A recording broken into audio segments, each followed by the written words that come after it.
conversation. AFTAU is currently celebrating its 50th anniversary year, and we've got some amazing guests with us to help recognise what is a very pivotal year for both the university and also for the Friends of the University in Australia. I'll briefly mention who our guests are. We've got Professor Drorit Neumann, and she is a principal investigator in the field of cell and development biology. However, her claim to fame and why we really want her here today is that she's the Dean of Students. And Drorit will give us an overview of the amazing work undertaken by the Student Success Centre in supporting the university students in their studies, their overall welfare, and in their careers. We also have Shay Benaviste with us. He's a medical and clinical senior psychologist, and he's the person who supervises the clinicians, screens all the entrants coming into the psychological services at the Student Success Centre. And he'll offer some insights into the emotional and academic challenges that the students face and how TAU is helping them overcome them. And we also have two students with us today, and we're very, very grateful for them joining us, Ophir Yehuda and Miriam Shmaria. And Ophir and Miriam will share their personal and very powerful stories of continuing their studies during wartime. Whenever I visit the university, one of the most impactful things that I experience is engaging with the students. And this is the feedback that I hear from others as well. And I know some of you have been to the university during the Board of Governors, and the most impactful sessions at the annual Board of Governors meeting are invariably the meetings with the students. I've also had the pleasure of sitting with Drorit and hearing about her passionate advocacy for the students, and maybe that's the best starting point for this evening. Drorit, are you able to tell us a little bit about why the Student Success Centre was originally set up, who you help, how you help them, and perhaps what's changed in the last couple of years? You're still on mute, Drorit. So before I start, can you all hear me? Yeah. So before I start, I also want to introduce Gila Hillel, who is sitting with us today here. And Gila joined the Student Success Centre just 1 month ago, and already she's all onto it. And she's our resource development coordinator. And very, very important these days. We really want to increase our resources to help the students. So hi Gila, and thanks for joining us as well. So actually the student, it was called the Dean of Students at the beginning, or Student Services. We changed it to the Student Success Center just 2 years ago. We changed the name. Was actually uprisen 50 years ago in the Yom Kippur War, when it was realized that the soldiers, the students coming back from the war, needed a lot of support. And unfortunately, fortunately that we have the Student Success Center, and unfortunately that the situation is such that we are in a state that we are required to provide a lot of support for our students who are in a lot of need in these very difficult times. So David, would you like me to maybe share the presentation very briefly, and then it will kind of give an overview on... I think that's a great idea. Yeah, okay, so let me quickly do that. Can you, actually, Renee, we had a film also. Can you show the short video clip? Thank you. Okay, then you let me share my presentation, and I will mute myself now.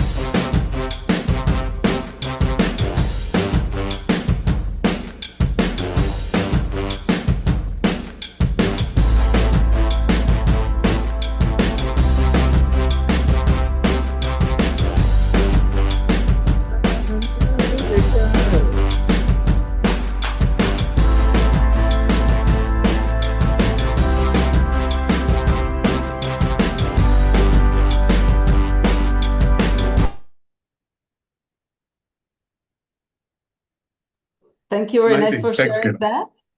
And that was to give you a very quick glimpse, and many thanks to Rotem who made this short clip for us. And I can now share my presentation with you. Okay. And okay, can you see? Can you see the presentation? Yes? Yeah, perfect. Thank you. Okay. So, these days, before we start, I think it's very important for us to acknowledge every day what day we are to the war. So we're 662 days into the Iron Swords War. We still have 50 hostages in Gaza, and we pray for their return and for the recovery of those who need to be recovered, those who need to be brought to burial, and for the recovery of their families. So at the Student Success Center, basically our mission is to provide students with the tools, the guidance, and the support they need to achieve self-fulfillment and potential. We're dedicated to fostering their personal growth, academic achievement, and professional development every step of the way. So we try to look at our students at a 360-degree view. We have a Center for Academic and Occupational Counseling. We have a special unit for student retention and educational counseling in the faculties. We have a student outreach platform for defining campus-wide student needs and facilitating various responses. We have the administration staff, of course. We have financial aid, which has been very active these last year and 9 months. Student advancement, which has special programs for students in need. We have Tau Social Impact. We have a career center, and we have the psychological services, which Shai will share some of their work. So I want to give you a feeling for some numbers since November 2024, for basically this year. Unfortunately, we had 118 number of fallen or murdered Tau community members. We have 19 students who were killed. We have just this year 10 new students who are suffering from war injuries, and we have actually increased our response personnel for students with such injuries. And we have students who are studying who were wounded. This probably is an underrepresented numbers. We have currently in the service over 700 students who are currently serving, and we have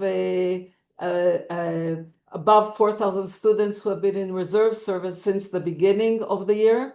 And we have a high number of students who have been in reserve service for over 200 days. We're talking more, almost, 2/3 of a year in service. The numbers for financial aid, we have 390 students with needs because of the war.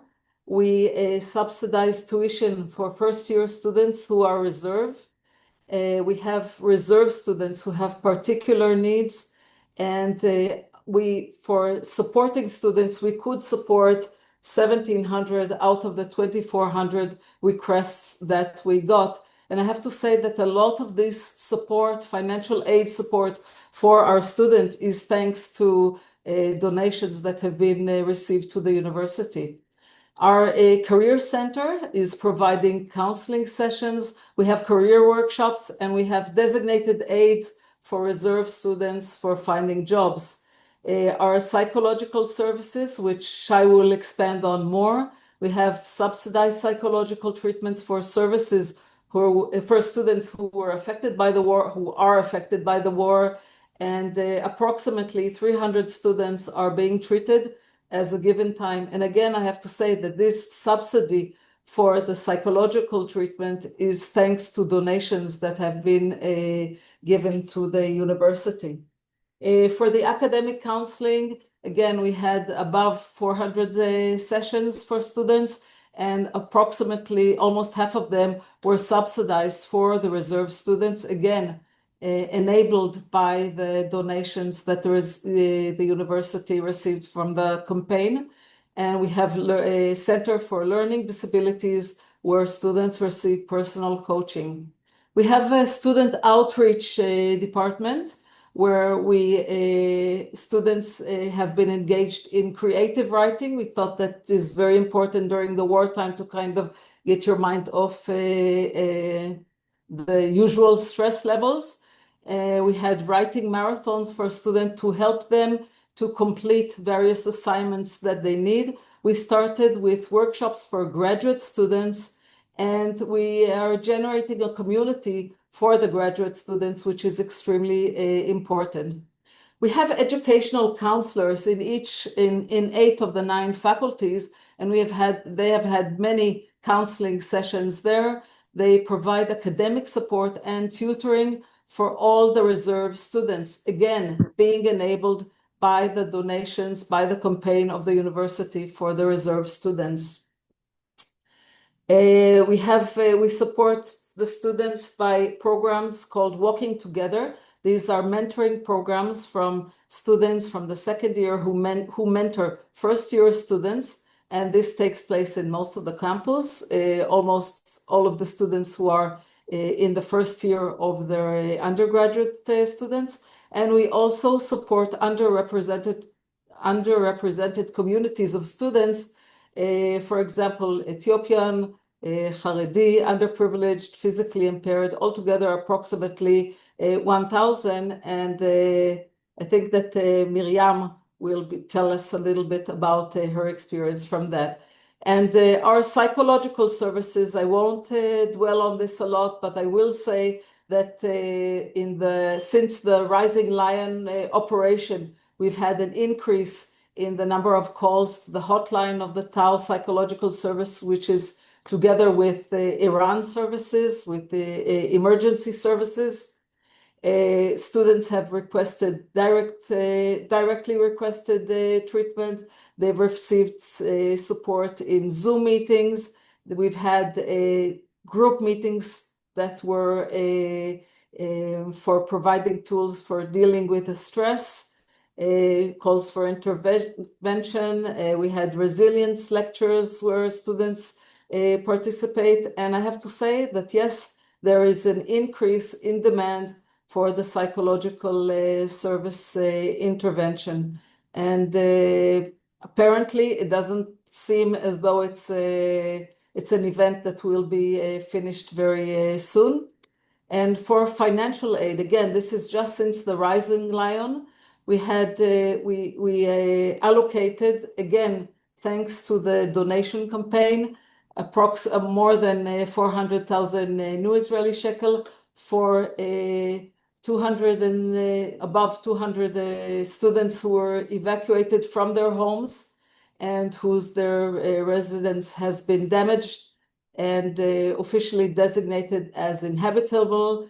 And Ophir will tell you a little bit about his experience on that front. And we also gave loans to students who needed them. Our educational counselors based in the faculties, basically just in the last 2 weeks of the Rising Lion operation, they had many approaches by the students, and the students also got academic adjustments to enable them to cope with the situation, with their personal situations in the Rising Lion operation. So that was just the tip of the iceberg of what's been going on in the Student Success Center via our prism of the university and our students. And Ophir and Miriam, can you raise your hands? So Ophir, hi Ophir, and Miriam, hi Miriam. I think that David will love to ask you also some questions that you can share with our audience here. And Shai, raise your hand, Shai from the Psychological Services, who will be the voice of our students who are seeking the psychological services of the Student Success Center. So Can that I was ask my one short quick, can I intro, ask one David. quick question? Please. You didn't mention, you're still doing all of the scholarship allocations as well, aren't you? Of course, In of addition to all course, of of this. course, of course, So of I course. don't think people are aware that your function is responsible for all the undergraduate scholarships.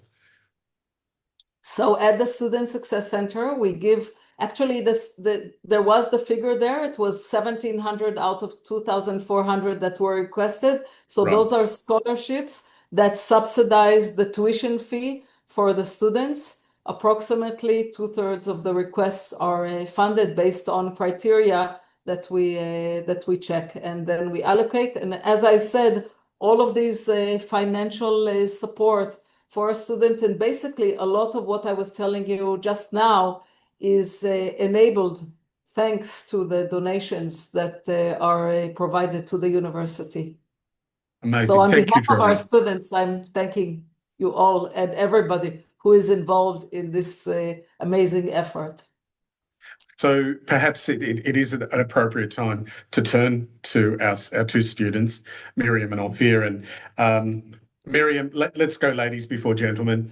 Can you perhaps introduce yourself and tell us a little bit about yourself? What are you studying? What do you hope to do when you finish your studies? And maybe just describe your overall circumstances given the situation in Israel at the moment. Okay, hi. Sorry, I had like technical problems with my camera in the beginning. My name is Miriam. I'm 27 years old. I grew up in a Haredi community, like ultra extreme religious community.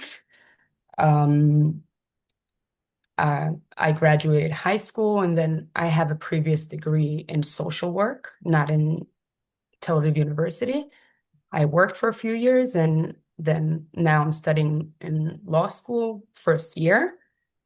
Um, what I hope to achieve after school is connect like law and social work together and like help big organizations or to get I aspired like to get like to the governments and these kind of places because I do think there are like many people that are not getting the help their need, but you need to fix the system. You can't just be a social worker. You need to understand about law and everything.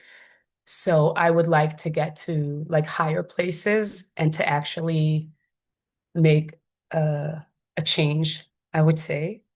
So that's what I'm aiming for. And I'm saying Fantastic. things. Hmm? How are you coping with the situation in Israel? I mean, it's also very difficult for you coming from a very a different background, one that doesn't necessarily encourage study, secular study anyway. How have you coped with all of that, and what's happening for you right now? So it's not easy. I'm coping, like I stopped being religious when I was 20. I'm 27 now, and it's been years. But to be honest, my relationship with my family is not great because I don't know if to say it or not, but I'm also a lesbian. So it was like too hard for them to stop being religious and being gay. And with the war, it's hard. But I also have PTSD complex. So after the war, like with Iran, symptoms got like worse a little bit. But I am feeling like I have, Movilim, that's like the program that helps the Haredim. So I can, like, they give me tutoring 5 hours a month. And when I approached before my tests and I told them I'm not sleeping, my symptoms got worse and I really want a success on my tests and everything.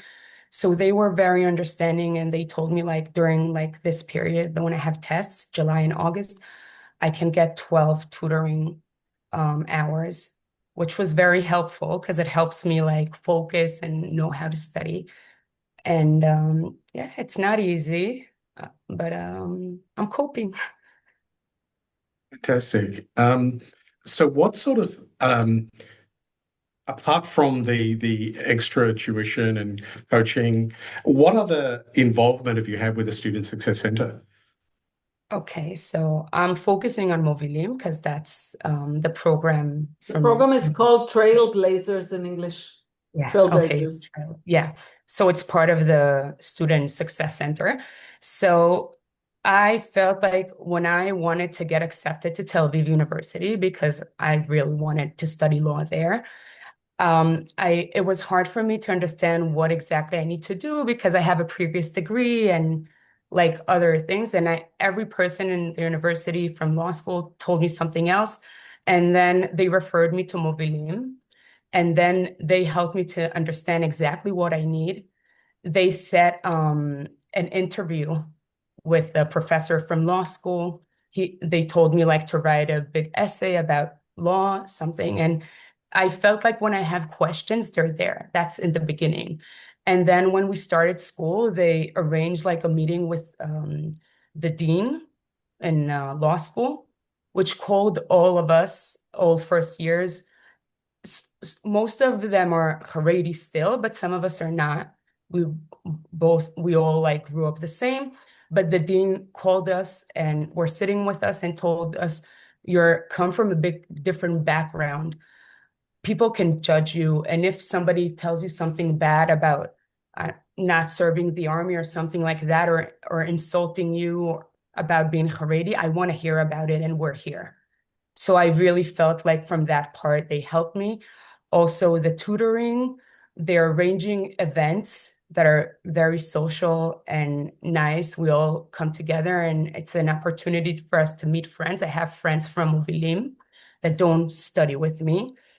Also, the Matal, I don't know how to say it in English, but there is a thing when you can get like diagnosed for ADHD, if you can get more hours like extended when you take a test.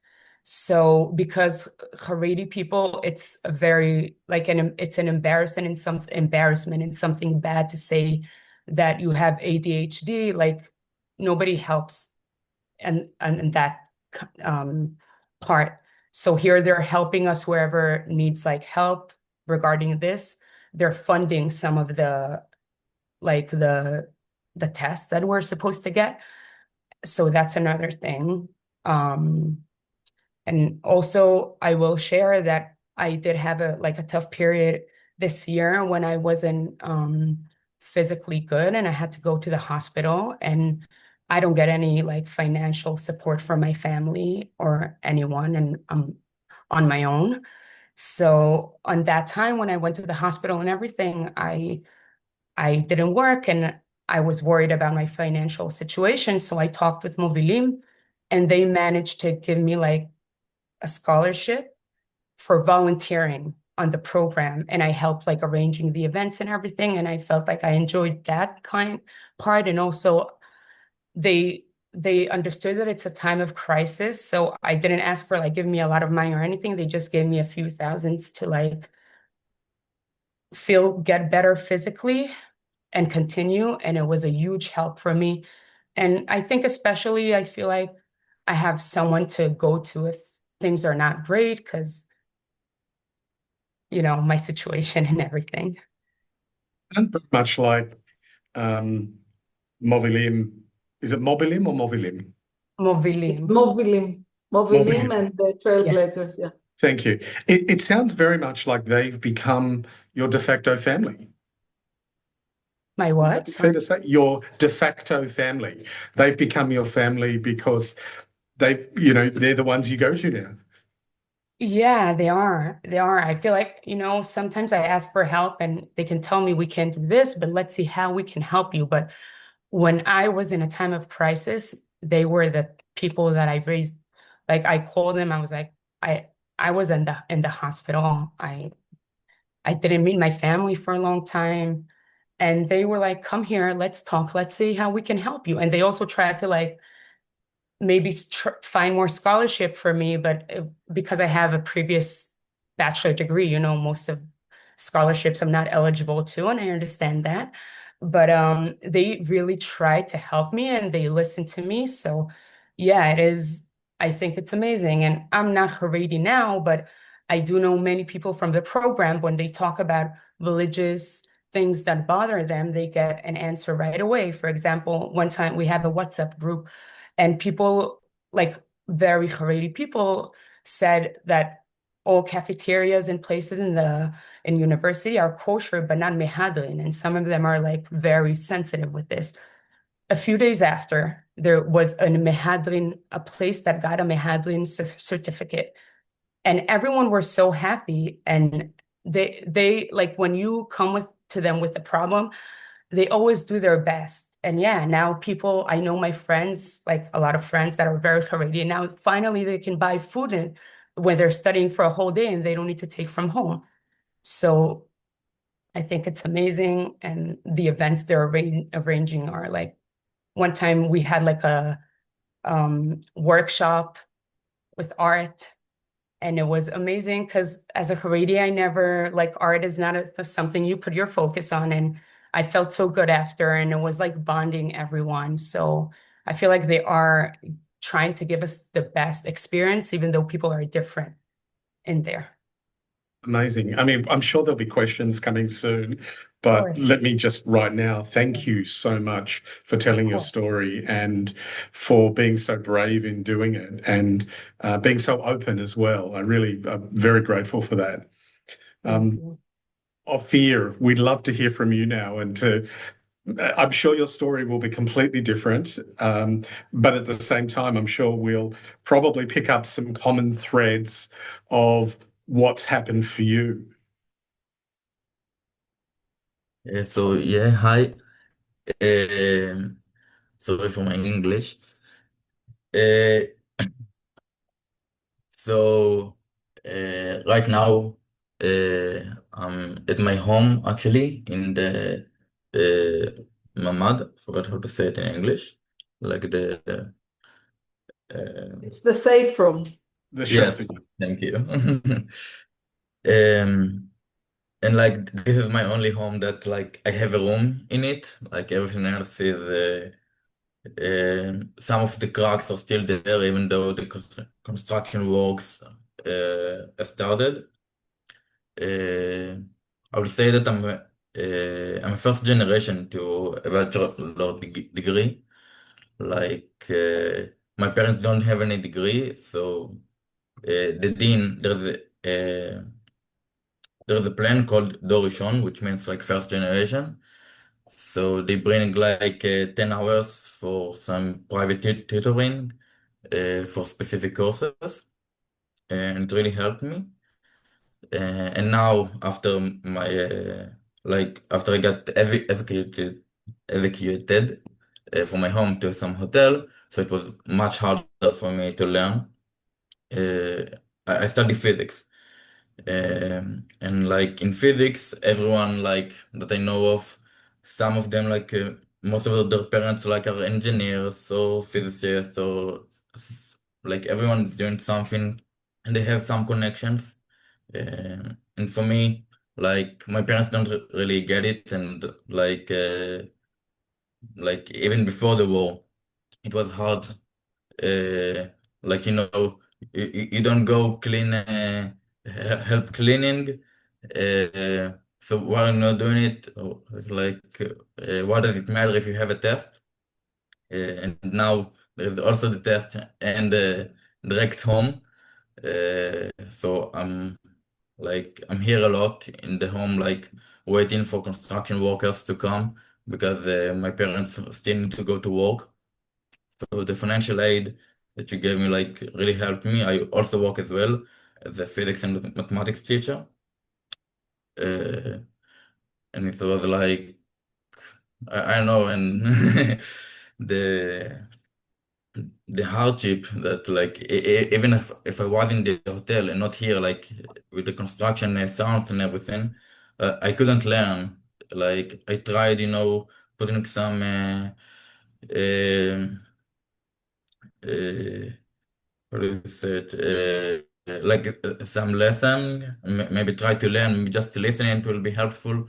But like there's a dim light in the hotel, you could, like in a second and dreamt like like I slept. It was really. I don't know, and even the psychological feeling that you see that everyone else is going right past behind because like you need to deal with everything at home and not home.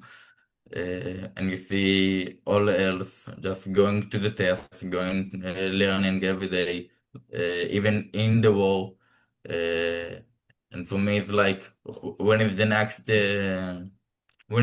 rocket will come? Uh, Even though like now the war is over, so it's a bit chilling, but it felt uh, a bit traumatizing. Like I go to some psychologist. I worked before a bit, and he also helps me with like trying to not give up for let's say the psychological reasons.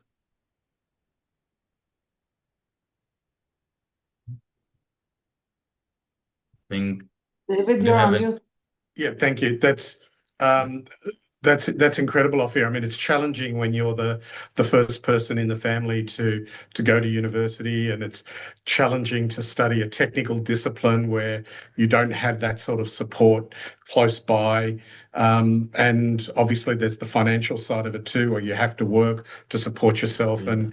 and then on top of that, you've really got nowhere to study except the mamad, or perhaps at the university. Yes. So that's tricky. So, um, has there been other ways that the Student Success Centre has helped you apart from financially?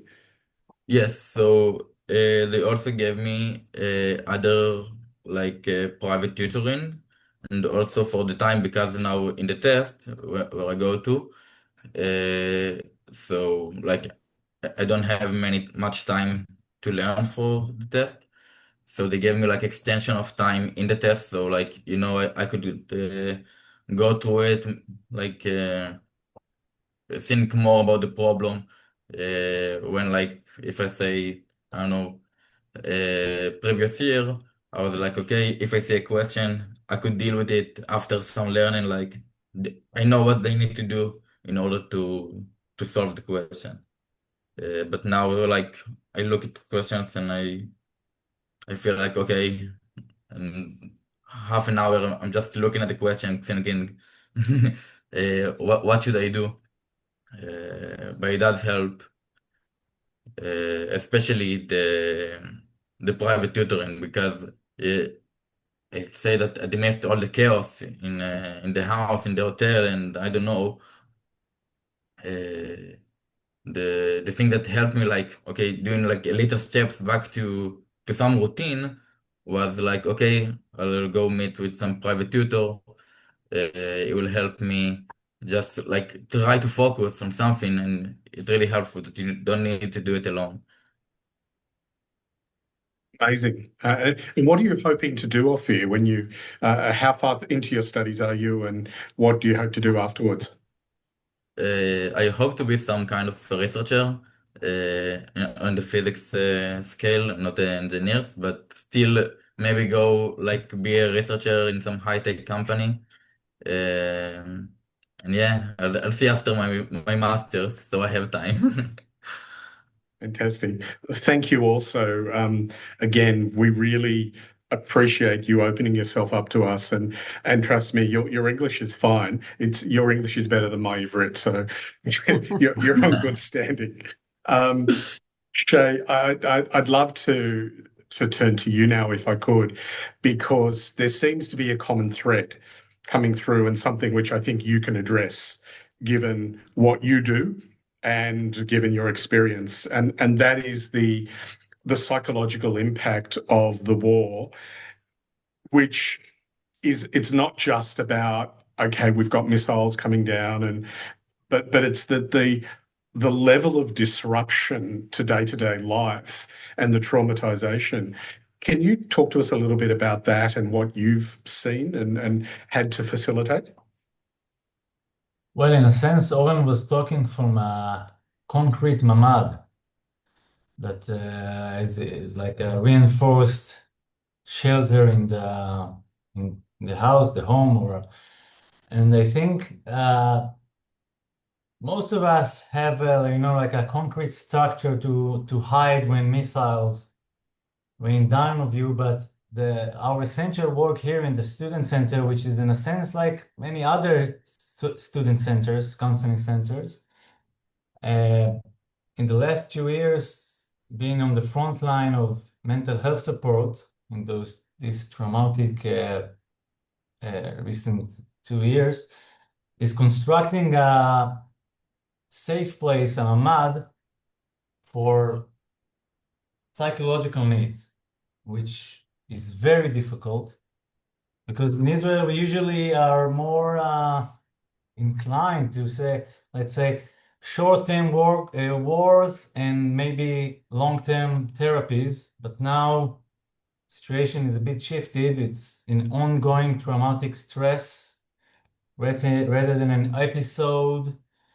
And it brings to our front yard unique challenges that I think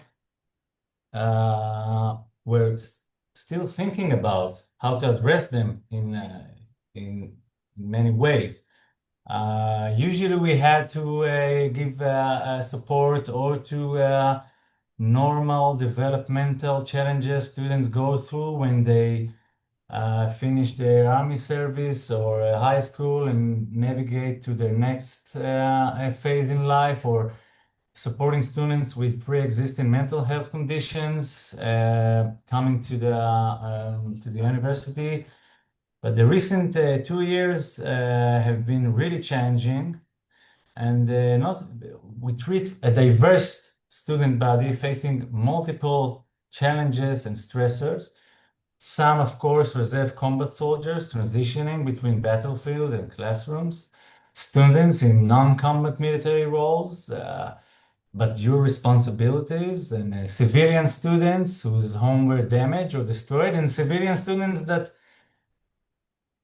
I don't know, say it magically, but somehow weren't directly affected by the recent conflict that raises other difficult issues, um, and sometimes we need to think about new ways to address the very new stressors, like the recent conflict with Iran, when you can't meet face to face, when you can't create intimacy. How do we bridge that? How do we give support to a specific person, to a large group of people, and how do we help people who can't afford paying for the old therapy and private therapy, etc. And because you may think, okay, you give a therapy support for students coming with PTSD, but it's usually more complex than that. They bring complex their psychological needs with difficulty maintaining reliable week-to-week sessions. It's been very challenging addressing all different needs and special needs of different students. And as you know, we have a tapestry of different cultures, different societies, and we need to address a wide range of sometimes conflicting issues. Mentioned traumatic stress. How do you work in with the clinic associated to the Center for Traumatic Stress? Because they're two separate entities, aren't they? Well, yeah, in the specialized PTSD centers, they focus mainly and exclusively on trauma-specific interventions, okay? Or they treat PTSD as a primary diagnosis with structural protocols, okay? And they typically see clients who are referred specifically for trauma treatment. But in our center, we address the full spectrum of psychological needs during the crisis. We treat complex, interconnected issue, trauma, anxiety, depression, relational problems, academic stress, identity conflicts, and support students managing multiple roles, and also provide preventive mental health services, not only addressing trauma. And we offer groups But sometimes students, not all students are clinically screened with PTSD, so they are not eligible for that kind of therapy. And so for example, we had a female student, okay, a literature student. She never served in combat. Her dormitory was never hit. Her family remained safe. And she comes to therapy because she's feeling fake and weak and having panic attacks during missiles alert, saying that everybody else have problems, okay? My roommate's house has been hit. My boyfriend is serving in the army. Who am I to complain? Okay, and she's feeling ashamed for wanting therapy when others deserve it more. Okay, her anxiety, she has insomnia, academic paralysis, and she's suffering because she doesn't have real trauma. So we need to give a place for people that are not maybe directly affected from a missile attack or from fighting in the front lines, and to have again a mat for them also from some kind of inner catastrophe that is provoked in these situations. And of course, we have others like in combat. We have male students in combat roles, and trapped between two worlds. In the one hand, we have a student who completed multiple combat rotations, and he also works part-time because his father died several years ago, and he has an elderly mother and a younger sister, and he comes to our center because he can't afford private therapy, and he's trying all the time to engage with supply and demand, and his financial stress compounds his traumatic experience. And we see a lot of students who try to juggle these two worlds also. Many different. Thank you for those distinctions. And I mean that very, very genuinely, because I think what often happens is that we lump everything under the category of trauma, and we don't appreciate the nuance of the different types of psychological challenges and mental health issues that people are dealing with. And trauma is there's no doubt that everybody in Israel is traumatized, but not everybody is suffering from PTSD. And I think you've just very clearly illustrated that there are so many other ways that people still need help. And for me, it's a bit of an eye-opener in terms of how the Student Success Centre can play a very crucial role in those other areas, multiple areas of support. Indeed, yes. Have you seen a difference since the Iranian bombardments? Because that was a whole different level of escalation where the missiles that got through did significant damage. And my reading of it is that people who weren't necessarily as traumatized previously, suddenly, given the escalation in severity of the rockets and the missiles, did fall into into a whole different genre of response. Is that your experience?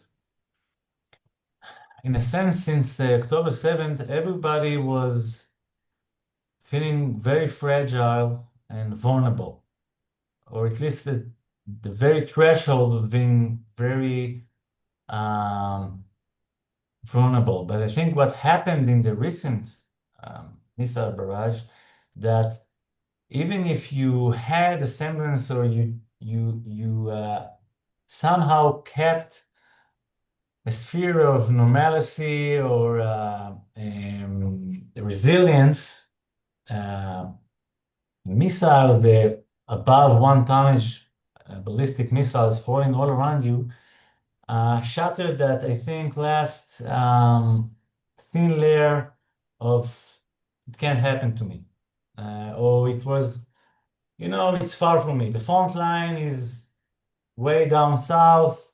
I'm here at the university, everything is fine. But even if you held that kind of fantasy, I think the last barrage from Iran really shattered a lot of people's sense of resilience. And I think it almost affected everyone. Everybody knew someone that his house has been affected, someone who was hurt, or everybody was going down to shelters.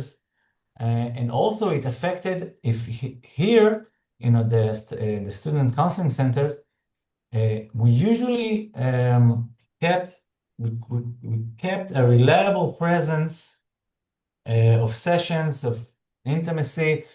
But in the last conflict, it was very difficult. It was a shared feeling of helplessness and dread, and we had to move to remote modalities, which we don't usually do. And I think it also, I'm talking about the patients, made us feel very vulnerable. Even the bombardments have stopped, hopefully permanently, but we'll see. Has that settled down somewhat?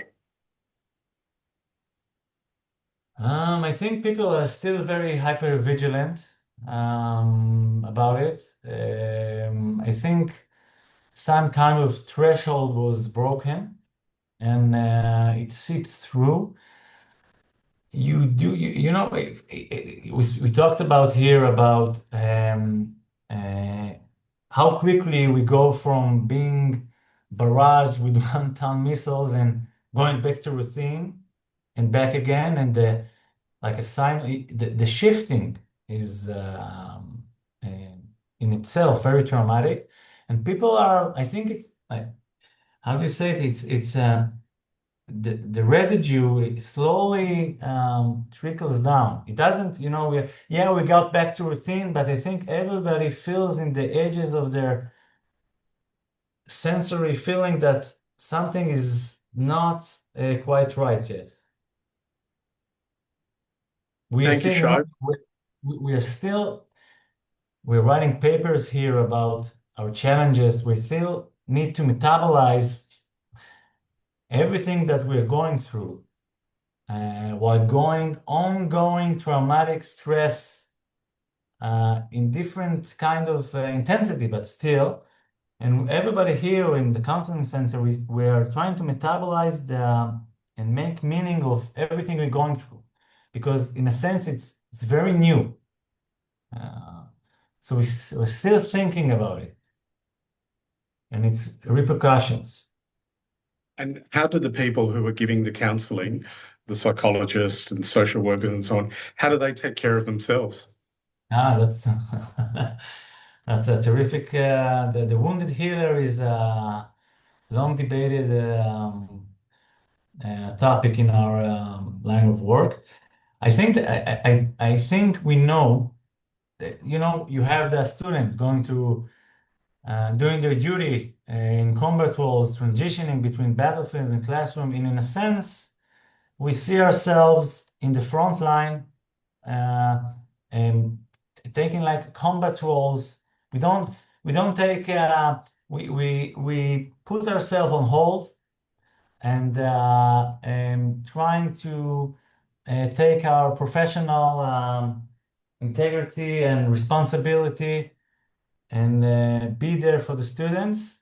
And when the dust settles a bit, I think we'll be able to, move the focus again to taking care of ourselves. Much like the combat soldiers now on the front lines. They don't have time now to think about their needs, but usually in our line of work, everybody goes to therapy and supervision. So we take care of ourselves in that regard, so we can metabolize other people's hardships and pains. Fantastic. Thank you so much, Shai.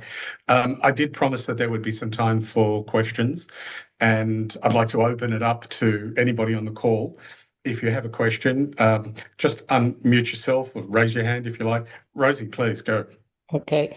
I'm actually one of the leaders of the Student Academic Committee, and I would just like to say Toda Rabah to Drorit for helping to put this program together tonight, because it's really valuable for us as the volunteers and the committee of the diaspora to understand the differences between the PTSD and then the psychological needs of the students with many other different issues and the stress that Shai has been referring to. And I think tonight has been enlightening for me, so it must be probably also for others to understand those distinctions. So I just wanted to say thank you to the team for making this more, visible and more understandable in the sense that we're raising money and trying to help, supporting scholarships for PTSD or the treatment program for the PTSD, and then also for the Student Success Centre. Thank you, Rosie, also for your constant involvement in the Student Affairs Committee, which is really wonderful and highly appreciated. And again, I want to say, maybe I didn't stress it enough, but Ophir was describing his experience of being evacuated from his home. And again, we were able to provide students who were evacuated from their homes with financial support immediately upon being evacuated. And this is a really big thing. And I don't think that in other universities this was the case. And I'm really, really proud of it. And thank everybody who had to do with being able to raise these sum of monies that we could give to our students. So thanks. I think that's part of the reason for having this awareness raising conversation that we're having, is that it's important for people to understand what the needs are. And it's clear that those needs are ongoing. And so we'll be working on a continuous basis to help trying to support what you're doing at the Student Success Centre, as well as everywhere else in the university universe. Thanks for your question, Rosie. Does anybody else have any questions? We still have a few minutes, and rather than me monopolising the question space, or perhaps Miriam or Ophir, you've been listening in to what Shai had to say. Maybe you've got some. Roger had a question, no? Roger? Yeah, it's not a question. I just want to say that I'm new to most of this, and I'm just so impressed with what I've heard. And I can only assume that the impact of this really comes down to dropout rates. But if you didn't have all these programs, a lot of students would drop out and be lost, and their brain power would be lost, and they'd have lost lives. So I just want to say I'm just so impressed with what you're doing, and what we're hearing is going to help us feel more motivated to go out to raise money. So thank you. Toda Rabah. Thank you. Thanks, Roger. Again, Miriam, Ophir, don't feel obliged, but if there's anything else that you'd like to add, now you've had a chance to reflect a little bit, please feel free to do so. And I'll break the silence so you don't feel any undue pressure. I will just add that what Shai said about like that everyone like knows someone or knows someone that has been killed. So yeah, I don't know like anyone who doesn't know anyone who didn't die from the war or didn't know someone who knows someone from the war. And it was really and we try to find some humor in it. We like in my age we always like put memes etc. To deal with everything that's going on, like things like Iran protecting us from the test. But the problems are there, and I thank you personally for the help that you're giving. Um, I would like to say thank you for everyone for the help. I really appreciate it. And I know me myself, yeah, I also listen to Shai. And yeah, I have PTSD complex, and hearing somebody explains everything like this, the affection of people don't really understand what it's like when you don't have a shelter in your building and you have a minute and a half to get to the end of the street to a shelter, if you don't have the notification a few minutes before. And I was happy to see that there's in university, they understand all that and they take that under consideration, because yeah, it was right before our tests and everything, and people are struggling with financial problems, family problems, everything. And then we got the war. So I do appreciate it. And thank you, Shai, for everything you're doing. And thank you, everyone. Amazing. Well, I'm going to throw without notice to Andrew, who's another one of our presidents, and just ask him to perhaps wrap up a couple of observations or even thanks, just to draw a nice little conclusion to today's event. Andrew, you normally get to the kernel of things really nicely, and I'd love to hear your final observations on what you've heard today. Thanks, David. And sorry, really, no pressure. Look,